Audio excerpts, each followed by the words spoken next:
There was a time when America's word was final. When Washington spoke, everyone listened. But that time is over. India, the world's biggest democracy and rising power, just showed the world how it's done. And America, they're still trying to figure out what hit them. This isn't about trade deals or angry tweets. This is about the big shift happening right now where old rules don't work anymore. This is how India played the game better and left America looking weak. Look, sanctions used to be the magic bullet. That's what people don't get. It wasn't about being right. It was about control. America had this system where if you stepped out of line, you got punished. Trade with someone we don't like, boom, sanctions. Buy oil from the wrong guy, economic pressure. Go against our wishes, financial pain. For decades, it worked perfectly because America controlled everything. The dollar, the banks, the trade routes, even the news. But here's the thing, that system is broken now. It's like trying to use a typewriter in the iPhone age. The world moved on, but America's playbook didn't. You've got countries now that don't need American permission to survive. Places like India, China, Brazil are building their own systems, their own partnerships, their own ways of doing business. Every time America threatens sanctions, they're actually pushing these countries to find new solutions. India saw this coming. When Washington told India to stop buying Russian oil, India didn't argue. They didn't give speeches. They just said no. Not rudely, not dramatically, just clearly. This helps our people, so we're doing it. That wasn't rebellion. That was smart leadership.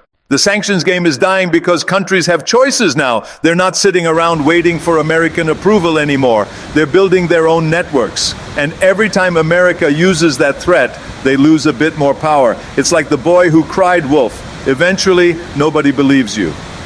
India didn't just wake up one day and decide to challenge America. This has been building for years. For decades, India played it quiet. Huge country, massive potential, but geopolitically careful. They'd smile politely, do business, avoid fights. The world expected India to stay in that box forever. Be thankful for investment, follow the rules, don't make waves. But that India is gone. Under Modi's leadership, everything changed. It's not about picking fights or making enemies. It's about dignity. India is done being treated like America's little brother. They're not a branch office of Washington's foreign policy. They're a major power with their own needs, their own plans, their own future to build. You see it everywhere now. India signs military deals with America, then makes energy deals with Russia. They join Western groups, then sit at tables with China. They work with American tech companies while building their own tech at home. They're not picking sides. They're picking what works for India every single time. This kind of independence scares old powers because for so long, world politics was simple. You're either with us or against us. Pick a team and stick with it. But India is saying something new. We're on our own team. They don't need babysitting. They don't need permission. That's scary for empires built on controlling others. And India isn't just talking big. They're backing it up with action, protecting their borders, building roads and factories, growing their economy, spreading their influence. Real power doesn't need to be loud. It just gets things done. And India's getting a lot done these days. When India refused to stop buying Russian oil, it wasn't just about energy. It showed something much bigger. American influence is cracking. Trump's reaction proves it. Trump works on one simple idea. Power means respect. You threaten, people back down. You pressure, people give in. You show strength, the world falls in line. That's the old way, and it worked for generations. America was the only option. If Washington wanted something, countries delivered, not because they loved America, but because they had nowhere else to go. But now they do. And when India kept buying Russian oil despite American anger, it broke that old system wide open. Trump saw this as betrayal. In his mind, friends should follow orders. America puts money in your economy, buys your stuff, gives you access to our markets, and you pay us back by doing what we say. Simple deal. But India didn't play along. They bought Russian oil. Lots of it, even when Western news channels went crazy about sanctions. Why? Because it made sense. It was cheaper, steady, and helped regular Indians. So Trump hit back with tariffs. 25% increases, trade blocks, financial threats. Classic American move, do what we say or get hurt. But here's the problem. It didn't work. India didn't panic or give up. They held their ground. And that's why Trump's really mad. Not because India said no, but because American threats don't scare big countries anymore. This is the new world. The weapons that gave America total control are getting weaker.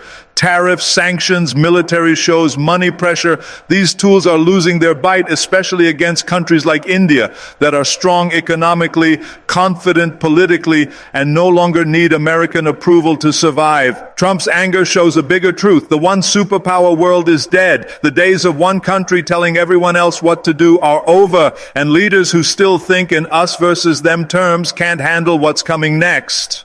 Energy runs everything. That's the real bottom line. You don't power a country on good intentions or nice speeches. You power it on fuel. India gets this better than most people in Washington. India's energy deals with Russia aren't some anti-American move. It's smart business based on what India needs. You've got 1.4 billion people in India, one of the fastest growing economies anywhere. Huge energy needs for factories, roads, power, everything. If you want to help millions of people live better lives, you need energy that's cheap, reliable, and secure. Russia, blocked from Western markets, was offering exactly that. Big discounts, sometimes 30% below normal prices. While Europe was struggling to find expensive energy, dealing with shortages and high prices, India locked in cheap oil deals, quietly, smoothly, no fuss. That's not choosing Russia over America. That's choosing Indian people first, which is what any government should do. But Washington saw it differently. They wanted everyone to boycott Russia completely, expecting countries to hurt their own people for American foreign policy goals. India said no. They paid in rupees and rubles, skipped the dollar system, and dealt directly with Moscow. That's innovation. That's independence. And that's a threat to American control. Because if India can buy Russian oil outside the American system and make it work, others can too. And that's the real danger for Washington. It's not about the oil. It's about the example. What India built is a new model, one where smart economics beats political pressure, one where countries put their own people first instead of following someone else's rules. The biggest mistake Washington made wasn't about oil or tariffs or Russia. It was about assumptions. They assumed India would obey, that pressure would work, that India would act like a junior partner in a system run by the West. That assumption, that old-fashioned 20th century thinking, is falling apart in real time. For decades, American foreign policy was built on influence. Soft power, hard power, economic power. Washington got so used to setting the rules that they forgot to check if anyone still wanted to play the game. They thought countries like India would always need their approval, that they'd trade freedom for access, loyalty for investment, obedience for inclusion. But India isn't interested in being managed anymore. This isn't the 1990s. India isn't struggling to find its place. It has one. It earned it. Fifth largest economy in the world, soon to be third. Biggest democracy, nuclear power, space power, tech power. They don't need a seat at someone else's table. They're building their own. And Washington didn't see it coming. They thought tariff threats would scare India away from Russian energy deals. They thought sanctions, pressure, and media attacks would force compliance. But all that did was show how little America understands the new India. India didn't panic. They didn't lash out. They didn't even get emotional. They just kept going, quietly, confidently, precisely. Because this isn't about confrontation, it's about conviction. India's leaders made it clear, national interest comes first. Always. And that means deciding who to trade with, who to work with, and how to handle world politics without asking anyone's permission. And here's where the mistake gets even bigger. Washington assumed their influence would last forever, that economic control was permanent. But in a world with multiple power centers, no single country has that kind of leverage. Trade can shift. Partnerships can change. Technology can spread power faster than any government can control it. And India gets that. They're playing the long game. This isn't about emotions or reactions. It's about evolution. When America responds with threats and punishment instead of respect and dialogue, it shows their weakness. It proves they still see power as a pyramid with them on top giving orders. But India doesn't work like that. They don't need to knock America down. They just need to stand up for themselves. And that's exactly what they're doing. India doesn't want to rule the world. That's what makes them different. They just want to be left alone to run themselves, to build, to grow, to innovate on their own terms. And that's a revolutionary idea in a system built on influence, interference, and control. The real proof of power isn't how loud you are, it's how much weight your silence carries. And India's silence lately has been deafening. They don't respond to every criticism. They don't explain every move. They just act and let the results speak. And the results are speaking loud and clear. India is landing spacecraft on the moon. They're building the world's biggest digital system. They're sending out vaccines, software, satellites, and solar panels. They're feeding 1 billion people and educating hundreds of millions. This isn't potential anymore, it's performance. So when people say India is rising, they're already behind. India isn't on the runway, they're already flying. For a long time, the world ran on one big lie, that one country, one money system, one way of thinking could control the entire planet. That lie is dead. We're not moving toward a world with multiple power centers. We're already there. America isn't collapsing. Let's be clear about that. But their monopoly on world influence, that's gone forever. And the sooner world leaders accept this reality, the better prepared they'll be for what comes next. Because what we're seeing right now is a complete rebalancing of world power, not based on ideology, not based on military alliances, but based on ability, sovereignty, and real value. And India isn't just part of that shift. They're leading it. You've got America, still strong, still innovative, but more divided than ever. You've got China, fast and state-controlled, but increasingly distrusted. Then you have India, the world's biggest democracy, young, loud, flexible, and not tied to anyone. His playbook. This is what makes right now so important. We're not just seeing new partnerships, we're seeing the birth of new centers of power, new circles of influence. India's deals with Russia on energy, with America on tech, with the Middle East on trade, with the global South on diplomacy. That's not contradiction. That's a blueprint for how diplomacy works after the one superpower era. Old world powers used to demand loyalty. You're either with us or against us. That kind of black and white thinking doesn't work anymore. Not in a world where energy, data, and innovation are spread out everywhere. Not in a world where AI and quantum computers are going to change everything from war to money to medicine. India understands this. That's why they don't sign up for every Western story. That's why they buy cheap Russian oil if it helps their people. That's why they build 5G at home, send rockets to the moon, and still sit at tables with both Washington and Moscow. Because power in the new world isn't about domination, it's about options. The more choices you have, the more leverage you hold. And India has options. Not just in foreign policy, but in manufacturing, energy, defense, space.